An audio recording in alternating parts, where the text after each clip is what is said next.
বিসমিল্লাহির রহমানির রহিম। নাহু শিক্ষা ক্লাসের আমার প্রিয় শিক্ষার্থীবৃন্দ, আমরা এখনই আমাদের নাহু ক্লাসের দ্বিতীয় পর্ব শুরু করব ইনশাআল্লাহ। গত ক্লাসে আমরা এসএম এর আলামত আলোচনা করে গত ক্লাসের ইতি টেনেছি। ইনশাআল্লাহ আমরা আজকের ক্লাসে এসএম এর আলামতগুলোর বিস্তারিত বিবরণ আলোচনা করব। লক্ষ্য করো, গত ক্লাসে আমরা এসএম এর যে আলামতগুলো আলোচনা করেছি, আলিফ লাম, হারফে জার, তানবিন, মুযাফ, মুসাক্কার, মাউসুফ, মানসুব, মুসান্না, মাজমুআ, মুনাদা, মুসনাদ ইলাইহি, তায়ে মুতাহাররাকা, মুজমারাত, আসমায়ে ইশারাত, আসমায়ে মাউসুলাত। লক্ষ্য করো, ইসমের প্রথম আলামত হলো আলিফ লাম। প্রথম আলামত কি? আলিফ লাম। আলিফ লাম মানে কি? আলিফ লাম মানে হলো কোন শব্দের শুরুতে আলিফ লাম হওয়া। কোন শব্দের শুরুতে আলিফ লাম হওয়া। যেমন আল কলম, আল কিতাব, আল মাদ্রাসাতু। মোট কথা, কোন শব্দের শুরুতে আলিফ লাম দেখলেই চোখ বন্ধ করে বলে দিব এটা ইসম। কোন শব্দের শুরুতে আলিফ লাম থাকলে চোখ বন্ধ করেই বলে দিব এটি ইসম। তাহলে আলিফ লাম হওয়া এটি ইসমের আলামত। 2, হারফে জার হওয়া। কোন শব্দের শুরুতে যদি হারফে জার থাকে তাহলে বুঝতে হবে ওই শব্দটি ইসম। এটা আলোচনা করার পূর্বে আমাদেরকে আগে বুঝতে হবে হারফে জার কাকে বলে। যে হরফগুলো কোন ইসম এর শুরুতে এসে শেষে জর দেয়। আমি আবারও বলছি, যে হরফগুলো কোন কালেমার পূর্বে এসে শেষে জর দেয় তাকে হারফে জার বলে। তাকে হারফে জার বলে। এবার আমাদেরকে হরফে জার গুলো শিখতে হবে। হরফে জার হলো 17টি। আল্লামা জুরজানি রাহিমাহুল্লাহ তাআলার ভাষায় হরফে জার 17টি। বাও, তাও, কাফ, লাম, ওয়াও, মুনজু, মুসখলা। বাও, তাও, কাফ, লাম, ওয়াও, মুনজু, মুসখলা, রুব্বা, হাসা, মিন, আদা, ফি, আন, আলা, হাত্তা, ইলা। এগুলো হলো হারফে জার। এই হরফগুলো যদি কোনো শব্দের শুরুতে আসে তাহলে বুঝতে হবে ওই শব্দটি ইসম। এগুলো কোনো শব্দের শুরুতে এসে শেষে জের দিবে। তাহলে আমাদের আলোচনা হলো ইসমের আলামতের মধ্যে একটি আলামত হলো কি? হারফে জার হওয়া। হারফে জারের 17টি আমরা মুখস্থ করে নিব। এই 17টির কোনো একটি যদি কোনো ইসম শব্দের শুরুতে আসে তাহলে বুঝতে হবে ওইটা ইসম। যেমন বিল্লাহি, বিল্লাহি। এই যে লফজে আল্লাহ শব্দের আগে বা হরফ এসেছে, এই বাটা হলো হারফে জার। এই বা আসার কারণে এই শব্দের শেষে জের হয়েছে। যেমন ইলাল মাদ্রাসাত, যে ইলা, এটি ওই হরফে জার 17টির একটি হলো ইলা। শব্দের শুরুতে আসার কারণে শেষে জের হয়েছে। তাহলে আল মাদ্রাসা এটি ইসম। বিল্লাহি লফজে আল্লাহ এটি ইসম। আলামত কি? হরফে জার, শুরুতে হরফে জার এসেছে। এখানে আরেকটা আলামত আছে আলিফ লাম, ওইটাও এসেছে, আবার হরফে জারও এসেছে। তাহলে কোন শব্দের শুরুতে যদি হরফে জার আসে ওই শব্দটি ইসম হবে। কয়টি গেল? 2টি গেল, 2টি শেষ হলো। এবার আমরা 3 নম্বর আলামত আলোচনা করব। তানবিন। তানবিন কাকে বলে? ছোটবেলা তোমরা মুক্তবে পড়েছো, নুরানিতে পড়েছো, দুই জবর দুই জের দুই পেশকে তানবিন বলে। দুই জবর দুই জের দুই পেশকে তানবিন বলে। কোন শব্দের মাঝে যদি তানবিন ব্যবহার হয়, যেমন কলামুন, যে কলামুন এখানে দু পেশ ব্যবহৃত হয়েছে, কলামান এখানে দু জবর ব্যবহার হয়েছে, কলামিন এখানে দু জের ব্যবহৃত হয়েছে, রজুলুন দু পেশ ব্যবহৃত হয়েছে, রজুলান দুই জবর ব্যবহৃত হয়েছে, রজুলিন দুই জের ব্যবহৃত হয়েছে। তাহলে কোন শব্দের মাঝে যদি তানবিন ব্যবহার হয়, বুঝতে হবে এই শব্দটি ইসম। তানবিন হওয়া এটি ইসমের আলামত। আলিফ লাম হারফে জার তানবিন। চতুর্থ নম্বর আলামত হলো মুযাফ। চতুর্থ নম্বর আলামত কি? মুযাফ। এটা বোঝার জন্য আমরা আরো দুইটিটার সাথে আরো দুটি পরিভাষা আমরা শিখব। এক্ষেত্রে তিনটি পরিভাষা লক্ষ্য করো। ইজাফাত, মুযাফ, মুযাফে ইলাইহি। ইজাফাত, মুযাফ, মুযাফে ইলাইহি। ইজাফাত কাকে বলে? একটি ইসম অপর ইসমের সাথে সম্পর্কযুক্ত হওয়াকে ইজাফা বলা হয়। একটি ইসম অপর একটি ইসমের সাথে সম্বন্ধযুক্ত হওয়াকে ইজাফা বলে। যেমন কিতাবুল্লাহ, কিতাবুল্লাহ আল্লাহর কিতাব। কিতাব একটা ইসম, লফজে আল্লাহ একটা ইসম। তাহলে কিতাব ইসমকে লফজে আল্লাহ ইসমের সাথে সম্পর্কযুক্ত করা হলো। এটাই হলো ইজাফা। একটি ইসম অপর একটি ইসমের সাথে সম্বন্ধ যুক্ত করাকে ইজাফা বলা হয়। এবার লক্ষ্য করো, এখানে কিতাবকে আমরা লফজে আল্লাহর সাথে ইজাফা করেছি, সম্পর্কযুক্ত করেছি। তাহলে আমরা কাকে সম্পর্কযুক্ত করেছি? কিতাবকে। যাকে সম্বন্ধযুক্ত করা হয় তাকে বলা হয় মুযাফ। যাকে সম্বন্ধযুক্ত করা হয় তাকে বলা হয় মুযাফ। কিতাবকে সম্বন্ধযুক্ত করেছে কার সাথে? লফজে আল্লাহর সাথে। তাহলে যাকে সম্বন্ধযুক্ত করা হয় তাকে বলা হয় মুযাফ। যার দিকে সম্পর্কযুক্ত করা হয় তাকে বলা হয় মুযাফে ইলাইহি। তাহলে আমাদের ইসমের আলামত আলোচনা করেছিলাম মুযাফ হওয়া, যেখানে কিতাবুল্লাহ মুযাফ হলো কিতাব, লফজে আল্লাহ হলো মুযাফ ইলাইহি। এই মুযাফ হওয়াটা ইসমের আলামত। রাসূলুল্লাহ আল্লাহর রাসূল, রাসূল হলো মুযাফ, লফজে আল্লাহ মুযাফ ইলাইহি।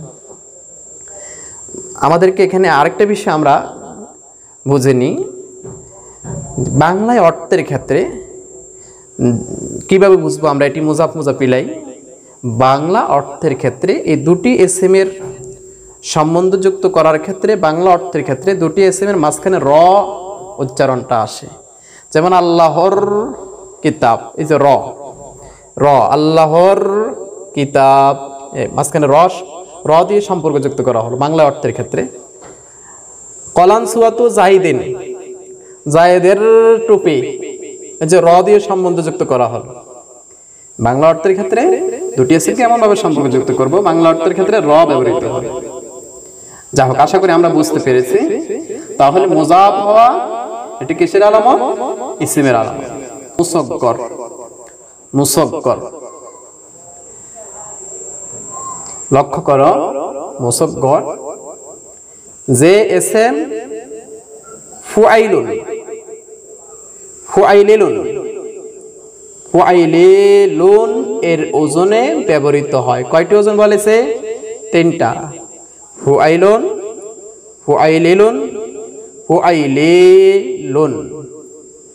যেই এসএম এই তিনটি ওজনে, যেই শব্দটা, যেই কালেমাটা এই তিন ওজনে ব্যবহৃত হয়, বুঝতে হবে ওই কালেমাটা এসএম। যদি কোনো শব্দ ফুআইলুন, ফুআইলিলুন, ফুআইলিলুন এই তিন ওজনে যদি কোনো শব্দে, এই তিন ওজনের কোনো একটি ওজনে যদি কোনো শব্দ ব্যবহৃত হয়, বুঝতে হবে এটি ইসম। যেমন ফুআইলুনের ওজনে কুরাইশুন, ফুআইলুনের ওজনে উলাইমুন, কিসের ওজন হয়েছে? ফুআইলুনের ওজন হয়েছে, বুঝতে হবে এটি ইসম। যেমন কুলাইমিমুন, কুলাইমিমুন, ফুআইলিলুন, উলাইমিমুন, কিসের ওজন হয়েছে? ফুআইলিলুনের ওজন হয়েছে। যদি এই ওজনে কোনো শব্দ হয় তাহলে বুঝতে হবে এটা ইসম। যেমন ফুআইলিলুন, এটার ওজনে উসাইফিরুন, ফুআইলিলুন, উসাইফিরুন, ফুআইলিলুন, উলাইমিমুন। তাহলে এই তিন ওজনের কোনো একটি ওজনে যদি কোনো শব্দ আসে, বুঝতে হবে এটি মুসাক্কার, মাউসুফ। এবার আমরা আলোচনা করব মাউসুফ। মাউসুফ আলোচনা করার পূর্বে আমাদেরকে উভয় পরিভাষা জানতে হবে, মাউসুফ, সিফাত। লক্ষ্য করো, বোর্ডে লেখা দেখো, রজুলুন আলিম। কি লেখা হয়েছে? রজুলুন আলিম, অর্থ কি? জ্ঞানী ব্যক্তি। দেখো, যে কালেমা তার পূর্বের কালেমার দোষ, গুণ, অবস্থা, সংখ্যা ইত্যাদির কোনো একটি বোঝাবে, তাকে সিফাত বলে। তাহলে এখানে সিফাত হলো আলিমুন, কারণ এটি রজুলের গুণ বর্ণনা করেছে, জ্ঞানী ব্যক্তি। এটা হলো সিফাত। তাহলে যে কালেমা তার পূর্বের কালেমার দোষ, গুণ, অবস্থা, সংখ্যা ইত্যাদি বোঝায়, তাকে বলা হয় সিফাত, তাকে বলা হয় সিফাত। আর যার গুণ বর্ণনা করা হয়, যার গুণ বর্ণনা করা হয় তাকে বলা হয় মাউসুফ, তাকে বলা হয় কি? মাউসুফ। তাহলে এখানে মাউসুফ হলো রজুলুন আর আলিমুন হলো সিফাত। লক্ষ্য করো, আল কুরআনুল কারীম, আল কুরআনুল কারীম, এখানে আল কারীম শব্দটা আল কুরআনের গুণ বর্ণনা করেছে। কারীম মানে সম্মানিত, আল কুরআন কুরআন, কারীমটা কুরআনের গুণ বর্ণনা করেছে। কারীমটা হলো সিফাত আর আল কুরআন হলো মাউসুফ। এখানে শুধু মাউসুফের কথা কেন বলেছে? কারণ সিফাত কখনো কখনো ফেল হতে পারে, এজন্য সিফাতের কথা উল্লেখ করে নাই। যেন শুধু মাউসুফের কথা ইসমের আলামত এনেছে, শুধু মাউসুফের কথা। তাহলে মাউসুফ হওয়া কিসের আলামত? ইসমের আলামত। মানসুব, মানসুব কাকে বলে? মানসুব হলো যে শব্দের শেষে ইয়া উন নিসবা অর্থাৎ ইয়াই নিসবতি যুক্ত হয়, তাকে মানসুব বলে। আমরা সংজ্ঞাটা মুখস্থ করব। যে শব্দের শেষে ইয়া উন নিসবা যুক্ত হয় তাকে মানসুব বলে। তোমরা প্রশ্ন করতে পারো যে ইয়া উন নিসবা এটা কাকে বলে? লক্ষ্য করো, যে ইয়া কোনো এসএমের শেষে যুক্ত হয়ে, যে ইয়া এসএমের শেষে যুক্ত হয়ে সম্বন্ধ বোঝায়, যে ইয়া এসএমের সাথে যুক্ত হয়ে সম্বন্ধ বোঝায় তাকে ইয়া উন নিসবা বলে। লক্ষ্য করো, আমার গ্রামের নাম হলো হাসর। এখন আমাকে যদি কেউ বলা হয় হাসরবাসী, অনেক সময় বক্তাদের নামের শেষে থাকে নোয়াখালী, অমুক মাহমুদুল হাসান নোয়াখালী। যেমন ইমাম বুখারী রহমতুল্লাহ আলাইহি, ওনার নামের শেষে কি আছে? বুখারী। আমরা অনেক কি বলি ইমাম বুখারী, যে উনি বুখারা দেশের অধিবাসী। এজন্য বুখারার সাথে ওনাকে নিসবত করা হয়েছে। এই বুখারার সাথে ওনাকে নিসবত করার জন্য ওই ইসম এর শেষে যে সম্বন্ধযুক্ত ইয়া যুক্ত করা হয়, যে ইয়াটা যুক্ত করা হয়, এটা হলো ইয়া নিসবতে। যেমন বুখারা থেকে বুখারী, আমার গ্রাম হাসর, হাসর থেকে হাসরি, যেমন শাহাদাত হোসেন হাসরি। ইমাম তিরমিজি রাহমাতুল্লাহ আলাইহি যে বলা হয় তিরমিজ, তিরমিজের দিকে নিসবত করে ওনাকে বলা হয় তিরমিজি। এখানে আরেকটা বিষয় লক্ষণীয়, ইয়া নিসবতে যেটা হবে এটা তাসদীদযুক্ত ইয়া হবে। এমনি উচ্চারণে আমরা বলি বুখারী, কিন্তু শব্দটা বুখারী। উচ্চারণে আমরা বলি বাগদাদি, কিন্তু শব্দটা বাগদাদি। উচ্চারণে আমরা বলি হাসরি, কিন্তু শব্দটা হাসরি। উচ্চারণে আমরা বলি নোয়াখালী, কিন্তু শব্দটা নোয়াখালী। তাহলে যে ইয়া ইসমের সাথে, যে ইয়া ইসমের শেষে, যে ইয়াটা ইসমের শেষে যুক্ত হয়ে সম্বন্ধ বোঝায়, ওই জায়গার সাথে সম্বন্ধ বোঝায়, ওইটা হলো ইয়া নিসবা, ইয়াউন নিসবা তথা ইয়া নিসবতে। আশা করি তোমরা বুঝতে পারছো। কোন শব্দের শেষে যদি ইয়াউন নিসবা যুক্ত হয় তাহলে ওই শব্দটিকে বলা হয় মানসুব, আর মানসুব হওয়া ইসমের আলামত। মুসান্না, মুসান্না মানে দ্বিবচন, যেটাকে আমরা তাসনিয়া বলে থাকি। কোন শব্দ দ্বিবচন হওয়া এটি ইসমের আলামত।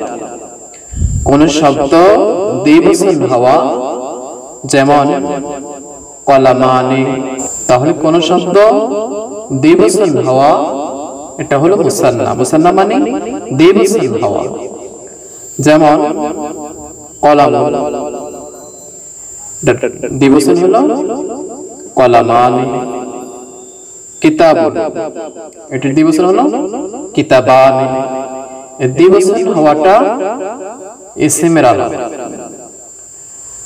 তোমরা প্রশ্ন করতে পারো যে আমরা যে পড়েছি ফালা ফালা ফালু ফালাত ফালাতা ফালনা, তোমরা প্রশ্ন করতে পারো যে হুজুর এখানে তো ফালা, এটা তো তাসনিয়া, ফালা এটা তো তাসনিয়া সিগা, তো এটা তো ফেল।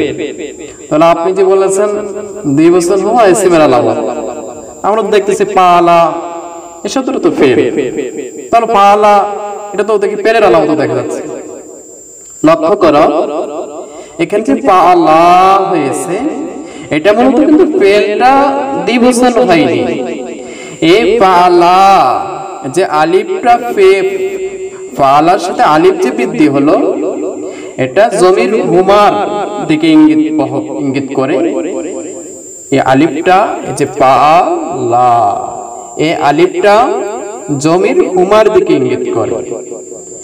এটার ভিতরে যে জমির হুমা আছে, এই হুমাটা দ্বিবচন হয়েছে। এখানে ওই ইসমটাই মূলত দ্বিবচন হয়েছে, ফেল ফেলের জায়গায় আছে। যে আলিফ বৃদ্ধি করা হলো এটা মূলত ফেল দ্বিবচন হয় নাই, ফেলের ভিতরে যে জমির হয়েছে ওই জমির দ্বিবচন হয়েছে পালা, যেটা আলিফ ওই হুমার দিকে ইঙ্গিত করে। তাহলে দ্বিবচন হওয়া এটি ইসমের আলামত। কলামানি, কিতাবানি, কলামসুওয়াতানি, এই দ্বিবচন হওয়া ইসমের আলামত। এবার মাজমুআ, মাজমুআ, মাজমুআ মানে জমা। যেমন কলামুন এর বহুবচন হলো আকলামুন। আকলামুন এটি কলামের বহুবচন, কিতাবুনের বহুবচন কুতুবুন, মসজিদের বহুবচন মাসাজিদুন। এই বহুবচন হওয়া এটি ইসমের আলামত। এক্ষেত্রেও তোমরা একই প্রশ্ন করতে পারো যে আমরা তো দেখি ফালু, ফালা ফালা ফালু, যে ফালু এটা জমা মুযাক্কারের সিগা, এটা জমার সিগা। এটা তাহলে আমরা দেখি ফেল বহুবচন হয়।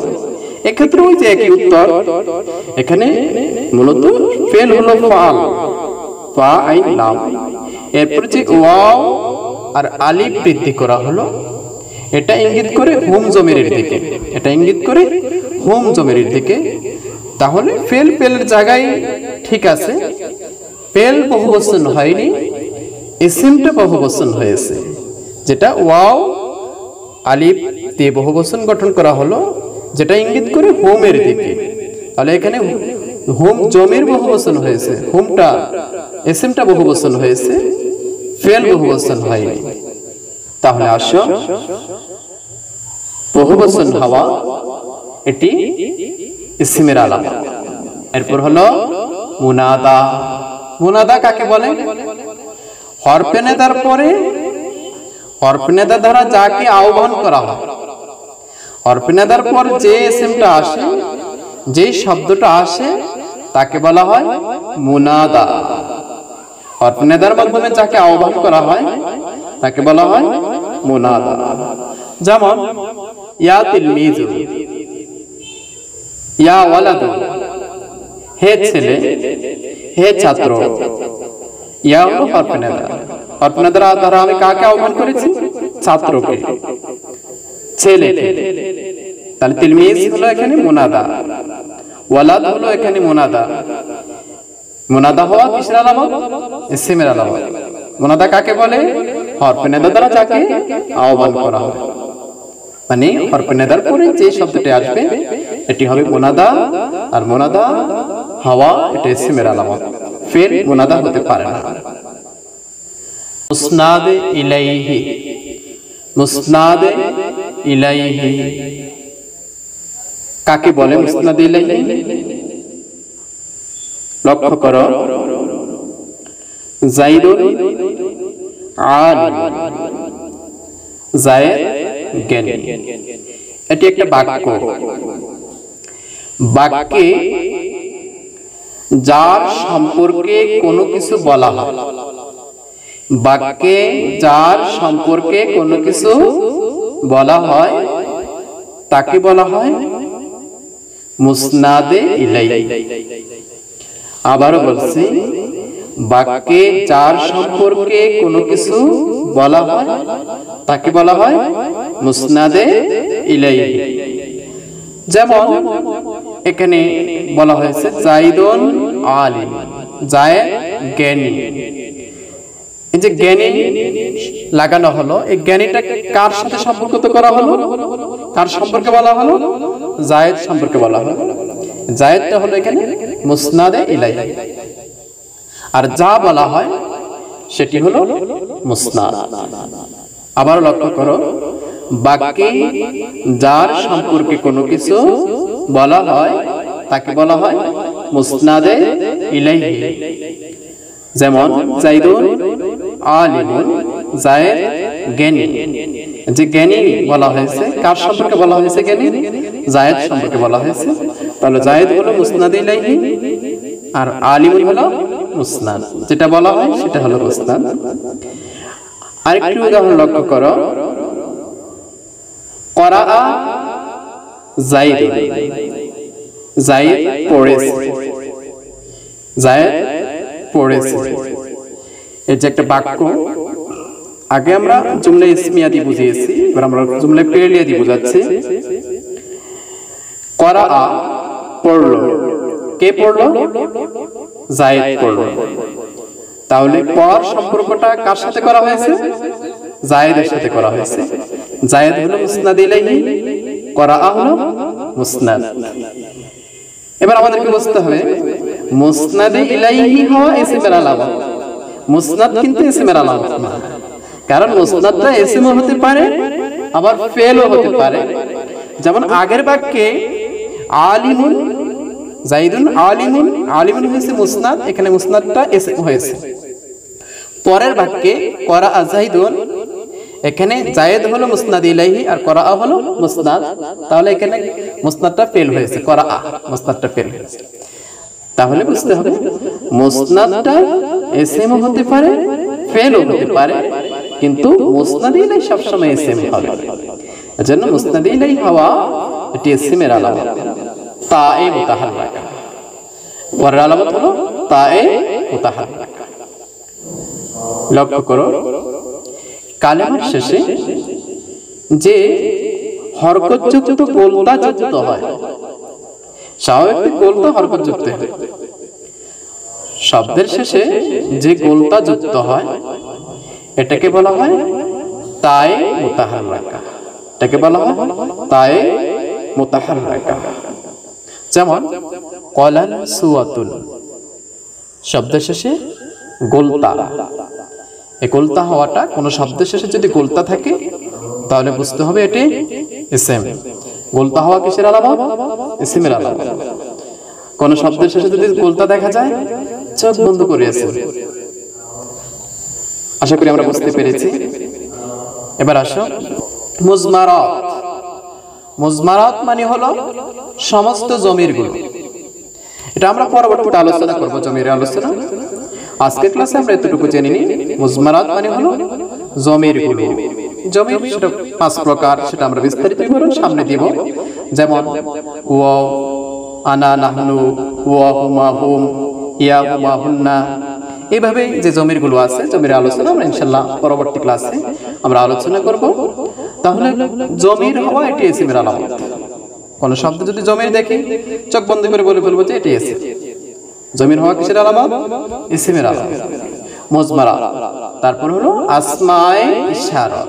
আসমায়ে ইশারাত, যা জানে যাইনি, তা তানে তাইনি, তিহ তিহি, জিহি জিহি, উলা বিল মাদ্দি, উলা বিল কসরি।